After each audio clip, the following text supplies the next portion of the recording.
অনুষ্ঠানটা কি? এই বিষয়ে আমার আসলে মন্তব্য দেওয়ার কিছুই ছিল না, তারপরেও বলি। এখানে দুইটা কোর্স আছে, একটা হচ্ছে লিসেনিং, একটা হচ্ছে স্পিকিং। রাইট। কারো যদি লিসেনিং পাওয়ার কম থাকে তাহলে আপনি ফ্রম কে পং শুনবে, গানাকে গানা শুনবে, হ্যাঁ, এটা একটা প্রবলেম হবে। তার আমাদের, আমি আগেই বলেছি, যখন আমি এ লেভেল কমপ্লিট করি আমি তারপরে চলে যাই হচ্ছে ম্যানচেস্টারে, বিবিএ কমপ্লিট করি 4 ইয়ার্স। তারপরে দেশে আসি, দেশে আসার থেকে টিল টুডে আমি মানে ইন্টারন্যাশনাল বিজনেস করি, এবং my daily routine from morning to my sleeping time till my sleeping time, I am communication with my customers, and all customers are foreigners. Right, buyers. All buyers. Right. So buyers, when they speak with me, and their mother language is English, right. Like a Canada, Australia, America, England. They don't know any other language, right? Yeah. So when they speak like that. Hi, Jalil, how are you? Or hi Ananta, how are you? এখন আমরা যদি আপনাকে বলি, তাহলে যদি আমরা দেশকে কাউকে খুব ভালোভাবে বুঝিয়ে ইংলিশ বলতে বলি, hi Jalil, how are you, how are you, আর ওরা বলতেছে hi, how are you, difference আছে অবশ্যই। এখন আমরা আপনাকে বললাম হাই ডেভিড, হোয়াটসঅ্যাপ, আমরা ফোন ধরেই বললাম এটা, হাই ডেভিড, হোয়াটসঅ্যাপ।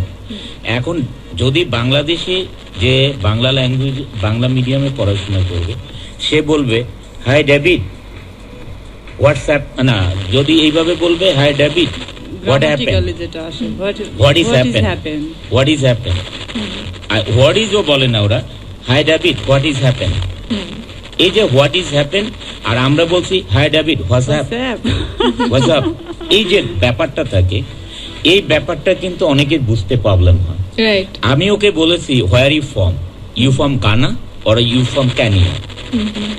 আর যে যার লিসেনিং পাওয়ারটা ছিল না, সে শুনছে you from Ghana, Ghana means what is Ghana, and you pom, what is the pom. আমার লাইফে আমি এটা শুনিনি, তবে ছোটবেলা শুনেছি। আমরা যখন ঢাকায় অনেকগুলো বন্ধু ছিল তো আমাদের, তখন আমরা বলতাম এ বেটা গানা গান, এটা আমরা দুষ্টামি করে বলতাম। আর এখন এত বড় হওয়ার পরে আমার কেউ ইংলিশ ভুল ধরবে, দিস ইজ নট রাইট। সেটাই, অবশ্যই আমরা এটা চাই না। এটা মানে আমি এটা নিয়ে আমি I don't bother who is talking what, right, who is talking what, I don't bother even. My work make me success to reach to in goal, reach to in the goal, right. So এটা নিয়ে আমি যদি bother করি, তাহলে আমার লাইফের যে hour গুলো, এটার থেকে 10 মিনিটও যদি আমি বদার করি, আমার 10 মিনিট ওয়েস্ট হচ্ছে, রাইট। কারণ অনন্ত সম্বন্ধে বাংলাদেশে ফিল্ম করার আগেই অনন্ত কিন্তু ফিল্ম ছাড়াও start. Ananta is biggest businessman. Ananta একজন কমার্শিয়াল ইম্পর্টেন্ট পারসন। অনন্ত একজন রপ্তানি, প্রধানমন্ত্রীর কাছ থেকে রপ্তানি ট্রফি পাওয়া businessman. Ananta is not a small guy, right. So অনন্তকে নিয়ে যারা ক্রিটিসাইজ করে দুই একজন লোক বলবে, তারা হোপলেস, তারা আর কিছুই না। এটা আমার নজরে, এবং শুধু আমার নজরে না, আপনি যখন ফেসবুকে দেখবেন মানুষের কমেন্ট বা মুভি রিভিউতে কমেন্ট, আপনি 1 লক্ষ কমেন্ট করবেন, এর ভিতরে ম্যাক্সিমাম আপনি 10 বা 15% আপনি পাবেন যে নেগেটিভ কমেন্ট। ওই 15%কে আপনি দেখবেন যে এক একজন 40-50 জন করে তাকে আবার বিভিন্ন কথা বলছে, ওয়াই ইউ, মানে তুমি নেগেটিভটা কেন, কাউন্টারটা। তো এগুলো নিয়ে রিয়েলি আই ডোন্ট বদার, কারণ আমার এই সময় নেই, সেটাই, মানে ওয়েস্টেজ করার মতো সময় আমার কাছে নেই। অলরাইট, তো এই সঙ্গে শেষ হচ্ছে আমাদের আজকের এই আড্ডা।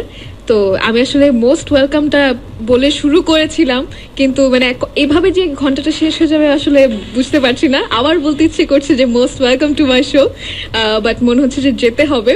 তো যাওয়ার আগে যদি অনন্ত ভাই কিছু বলতেন এই মুহূর্তে যারা শো শুনছেন সবার জন্য। আপনাকেও মোস্ট ওয়েলকাম, এবং এই অনুষ্ঠান যারা শুনছেন রেডিও ফুর্তিতে, সবাইকে মোস্ট ওয়েলকাম। আপনারা সবাই রেডিও ফুর্তি শুনেন, আপনাদেরকে মোস্ট ওয়েলকাম জানাচ্ছি। সাথে সাথে জানাচ্ছি আমাদের ছবি দেখার জন্য মোস্ট ওয়েলকাম। ভালো থাকুন।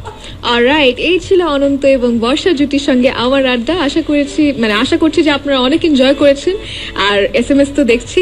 তো আমি এখন ফিরে যাচ্ছি আমার রেগুলার শোতে। শুনতে থাকুন, কোথাও যাবেন না, don't you dare tune out. আর এখন প্লে করছি আপনার জন্য গান, আর একটু পরে ফিরে আসছি। আর ততক্ষণ আপনি শুনতে থাকুন রেডিও ফুর্তি 88.0 FM, and yes, don't you stop the ফুর্তি।